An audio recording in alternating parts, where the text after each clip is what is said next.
বাংলা এবং ইংরেজি পরীক্ষা আশা করছি সবাই ভালো পরীক্ষা দিয়েছো। সামনে আমাদের পরীক্ষা রয়েছে ইতিহাস পরীক্ষা।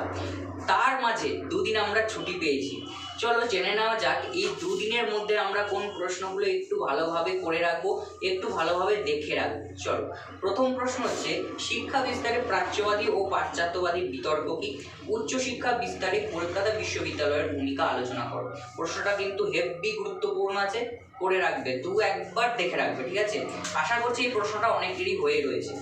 2 নম্বর প্রশ্ন, বিদ্যাসাগরের নেতৃত্বে বিধবা বিবাহ আন্দোলনের সংক্ষিপ্ত বিবরণ দাও। তিনি এতে কতটা সাফল্য অর্জন করেছিলেন? এখানে একটা কথা বলে রাখি, তোমাদের এইবারে পরীক্ষাতে সতীদাহ প্রথা সম্বন্ধিত প্রশ্ন কিন্তু আসার সম্ভাবনা প্রবল। এর সাথে সাথে রাজা রামমোহন রায়ের সমাজ সংস্কার হিসেবে ভূমিকা, এই ধরনের প্রশ্ন কিন্তু আসতে পারে।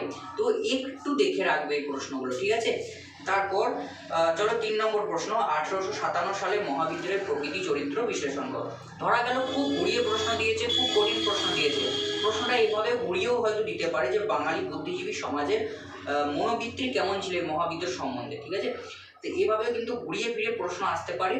তোমরা একটু ভালোভাবে প্রশ্নটা পড়ে উত্তরটা দেওয়ার চেষ্টা করবে। তারপরে চলো 4 নম্বর প্রশ্ন, রবীন্দ্রনাথ ঠাকুরের শান্তিনিকেতন ও বিশ্বভারতী ভাবনার মাধ্যমে কীভাবে প্রকৃতি, মানুষ ও শিক্ষার সমন্বয় ঘটিয়েছিলেন? এটাও কিন্তু খুবই গুরুত্বপূর্ণ প্রশ্ন আছে।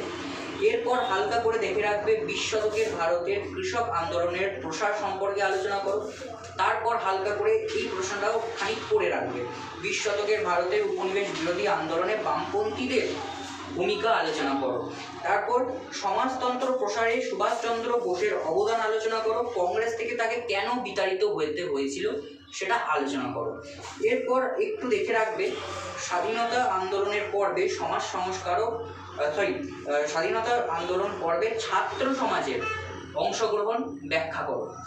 এরপর একটু হালকা করে দেখে রাখবে বিপ্লবী আন্দোলনে নারীদের ভূমিকা কী ছিল, ঠিক আছে? এই প্রশ্নটা দেখো আগের বছর এই অধ্যায় থেকে কিন্তু প্রশ্ন এসেছে, বলা যায় না, আসতেও পারে আবার নাও আসতে পারে।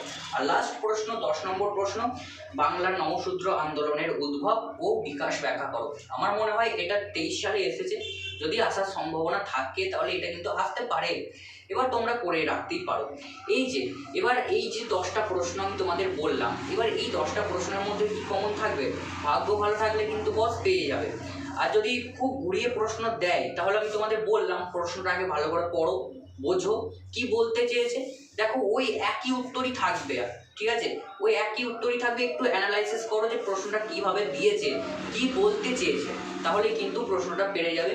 আর এই 10টা প্রশ্ন এই একদিনে তোমরা করে রাখতে পারবে। এই 10টা প্রশ্ন শুধু মাত্র একটা দিন সময় দাও, কিছুক্ষণের মধ্যে এই প্রশ্নগুলো তোমাদের হয়ে যাবে। যদি আগে কখনো এই প্রশ্নগুলো পড়ে থেকেছো তাহলেই কিন্তু এই প্রশ্নগুলো খুব তাড়াতাড়ি তোমাদের রিভিশন হয়ে যাবে।